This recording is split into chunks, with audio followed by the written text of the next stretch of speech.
ময়মনসিংহের ফুলবাড়িয়া উপজেলার ৩০টি শিক্ষা প্রতিষ্ঠানের ৯৬০ জন শিক্ষার্থীকে বিনামূল্যে ফল গাছের চারা বিতরণ করা হয়। আজ বুধবার উপজেলা কৃষি অফিসের উদ্যোগে প্রণোদনা হিসেবে প্রত্যেক শিক্ষার্থীকে আম, জাম, কাঁঠাল, বেল ও শিক্ষা প্রতিষ্ঠানের নারিকেল ও তাল গাছের চারা বিতরণ করা হয়। উপজেলা পরিষদ চত্বর থেকে চারা বিতরণের সময় উপজেলা নির্বাহী কর্মকর্তা উপস্থিত ছিলেন।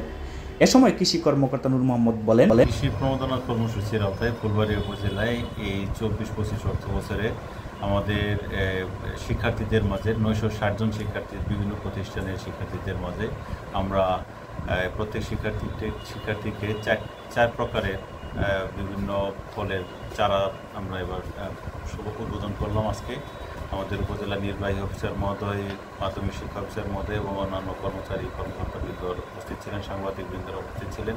এটা উদ্দেশ্য হচ্ছে দেশি ফলের আবাদ বাড়ানো এবং দেশি ফল খাওয়ার প্রতি উদ্বুদ্ধ করা। এদের কোমলমতির শিক্ষার্থীদেরকে এই বিষয়টাই বোঝানোর চেষ্টা করা হয়েছে যে গাছ লাগানো খুব গুরুত্বপূর্ণ একটি কাজ। এখানে আমরা পরিবেশ বান্ধব একটি গাছ নিমের চারাও এখানে ইনক্লুড করেছি।